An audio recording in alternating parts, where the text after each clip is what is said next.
Hi, I'm Rajesh, partner Xperience Engineering at CX100. Very excited to kickstart Experience Talks, a series focused on startup founders and brands we have worked with. Today we have Abhijit Roy, co-founder and CEO of GoldenPi, a fintech company that is focused on simplifying bond investing for individuals and corporates. Hey Abhijit, good to see you again. Happy to see that you have grown leaps and bounds. Today we see a lot of youngsters who understand stocks, mutual funds, but do not understand bonds so much. Like, how do you explain a bond to a newbie? Sure, Rajesh. First, thanks for having me on this discussion. This is one of my most favorite topics, right? Investment in bonds. So let me put it this way. Let's say you had a friend, or you have a friend to whom you lent some amount of money. The friend needed the cash for 3 months, after which he returned it back to you, right? Did you earn anything in return for this help? You didn't, okay? Because he's your friend. Right. Now consider it at a very large scale in the industry. Let's say you lend money to any non-individual, like let's say a company, a bank, or public sector unit, or even the government, right? And then in return of lending this money, you actually got interest that this entity paid back to you, right? Year over year, they will own the money and then finally return the back the money to you. This essentially is how a bond works. So this essentially is what a bond is. It's a loan that you as an investor actually have given to an institution, and that entity pays you back interest for having borrowed that money. Abhijit, thanks for the simple explanation. Why should one invest in bonds compared to mutual funds or fixed deposits? So, bond satisfies a very specific kind of a need, right? And that is getting higher than FD fixed returns, which are completely assured when the investor invests in them. As against this, any kind of mutual fund that you take up, right? Be it an equity mutual fund or a debt mutual fund, essentially their returns are tied to the volatility in the market, be it the debt market or the equity market, right? So though a mutual fund would have a returns predicted, right, it is not certain that when you sell your mutual funds, you're going to get exactly that percentage of returns, right? This is this, like I mentioned, in a bond, let's say you invest in 9% yielding bond and you're holding it till the bond matures, just like your FD would mature, right? If you have invested at 9%, it is fixed, it's not going to change irrespective of what happens in the market, right? So, in one word, bonds are for yielding higher fixed returns than your FD and then 100% certain. Got it. So you're saying the numbers that is given out, they're getting 9%, that would not change with the volatility in the market, and that is a fixed, correct, guaranteed returns I'm going to get. And I wanted to add in a bit more details over here as well, right? Bonds also enable you to build a very healthy regular cash flow if you're looking to augment your income. So when you invest in bonds, they pay out interest called as coupon, and that's credited to your bank account, right? Like an invest in a monthly, paying bond, a quarterly paying, or an annually paying bond, right? So that builds up your cash flow.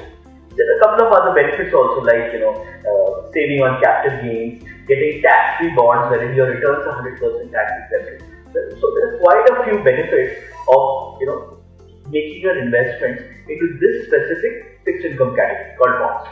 So bonds are issued in the market in two routes. One is a private placement, wherein the minimum ticket size is the higher side, and then the other route is through NCD IPO. Okay. Wherein the minimum ticket size is 10,000. Okay. So that's a great opportunity for first-time investors to actually invest in bonds. So there's low ticket size is 10,000 and then multiples of thousands thereafter. I think we've been talking about this for a while now, but I think it's good to hear that story all over again, that what made you get started in this whole space and why did you choose bonds? Yeah, so this goes back to 2016-17. So at that point of time, I was working in a company which is into the fintech space, and it was very clear that given the population of our country, the huge amount of financial transactions that happen, there is disruption bound to happen. Right? So there was always an urge to do something in our country, right, in the fintech space. Now what happened, coincidentally at that point of time was, RBI had begun slashing down the fixed income investment at the bank FD rates. Right? Correct, I remember this. Correct. And there was a series of cuts which had brought down the FD rates to around, 6.5, 7-ish percentage. I think the debt mutual funds also were not performing well around that time. Right. The fractional development also happened. If you compare that with 2010, the rates were at 10.5-ish levels. Correct. Right. And 2016-17, it was down to 6.57%. Right. There was a massive drop over there. And that's when I came across bonds as an investable category. Right. Now, I was able to finally invest in this, but the process of investment, finding out what bonds are there, right, and then finally being able to make an investment successfully was a very painful journey. I mean, it was completely broken, right, and it looked ripe for destruction, right. So, given this market scenario, it felt like the right opportunity that if my family has this problem, right, of wanting to get out of FD and invest into something that will give greater fixed returns, they would all be having the same kind of problem, right? This seemed like a problem worthwhile solving, a massive problem, and that's, we thought that this would be the opportune one to crack. So when it comes to investing in bonds, one of the big challenges that we've seen in the market that you just mentioned, right? And how do you feel that GoldenPi has solved? Right. When it comes to the bond market, there are a couple of inherent structural challenges. First thing is about availability of inventory, right? What bonds are available? What are the details? How much will I get on that, right? Is there one single place where I can go, refer and invest? No, that was one. Second was, if there is a bond, what is it? What are the details around it? What should I do with it, right? And third is the process of investment. These were the building blocks around the entire, the bonds as a business, right? So what we did was, we started disrupting each of these pieces from the framework of an e-commerce business. Right? Why don't we get multiple bond suppliers of financial institutions onto one platform, right? So that bonds are always readily available, right? And solve the problem of liquidity in the market, right? So whatever bonds you get to see on GoldenPi is like they are available with the financial institutions ready for sale, right? Available. Then the next thing goes around onboarding and the KYC journey, which we simplified. Right? The offline process is very broken. When you translate it to an online journey, it becomes simpler to access the instruments. And finally was the details around every single bond. We devoted a lot of time, a lot of our focus on doing proper information gathering around every single bond tranche. And literally we gave a face to every single bond that's available in the market and available on GoldenPi. I think with that, we have been able to make bonds as a friendly investment, category for investors and offer them a very seamless journey of investment. Yeah, I understand. A lot of things had to do with, solving the discovery problem of the bond and how do you identify a bond, A versus B. Like, what have you done in those terms? And how do you help people identify what is the right set of bonds for them in terms of anything on the user experience side that you have done? Right. So, one thing that I would like to mention is that, we essentially are not an advisory company. Okay. So, essentially, we would not be guiding people to, or directing them that this is the right bond for you, but this is not fitting with your personal. But what we have done is providing all kinds of information that, when packaged together, helps the investor himself or herself through his or her DIY journey to find out that, okay, this is the right set of bonds for me. So, one of the things that we measure, right, while looking at the user experience or the user journey is what's the time that is taken by the user from the time he signs up till the point he completes his KYC. And then from there, till the time he actually does a fruitful investment, right? And what are the tweaks that we can do in the entire journey through which he is able to take a faster decision, more informed decision that translates to his successful investment. As a fintech startup, if you focus on a lot of metrics, which drive the product forward. Are there any other metrics that you track that helps you drive a superior user experience? Yeah, it's around the ease of navigating on the particular platform, right? How do we do the information architecture around this entire bond market on an online platform through which when investors come in, right, they are guided properly to the set of bonds wherein once they get the right set of information, like comparing a set of bonds. Let's say I am a user and I am looking to invest in bank bonds. So essentially the information architecture should be such that I should be taken to a set of bank bonds. I should be able to compare those bonds and then I pick and choose based upon my investment amount, my tenure, the kind of risk level or the safety level that I'm looking at, and I pick and choose that, right?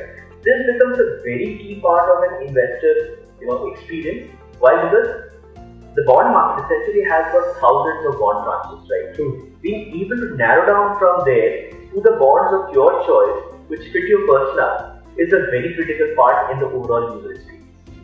That's a great point, right? One of the things that we do in terms of as a user experience agency, a lot of these financial products are filled with jargons and discovery, especially when I have a huge set of information, is always a challenge, right? Especially when we work with a lot of fintechs or financial corporations or BFSI, most of our backend has been actually around the simplification of information. How do we guide the user in terms of making those right choices by giving a contextual information and also not throwing all the information at them at one shot, right? But also trying to progressively reveal the information that is required. I would like to get your thoughts on, if you could clear one common misconception about a bond, what would that be? Well, to be honest, there's quite a few misconceptions. Let me speak about the top three, right? The first one, and which I got to know early in the days when I was still in job and I was, speaking to my colleagues at that point of time regarding bond investment. When I said that, why are you guys investing in FDs? Why are you not considering bonds? The question that came up is, shouldn't we have crores to be able to invest in bonds? The first misconception that I was thinking so when I'm old, like I have few crores, that's only That's one of the biggest misconceptions, and we are breaking that, and we see people understanding that pretty well with data, right? So the minimum investment in bonds, like we spoke a couple of minutes back, starts from 10,000, right? So if you consider the government securities, they start with a unit value of 100 rupees, right? Still, if you consider private sector banks raising money through certain bonds and debentures, the unit value can be in crores. So that's like a huge expanse of the ticket size. Right? So that's one of the misconceptions. The second one, surprisingly, is that bonds are riskier than equity.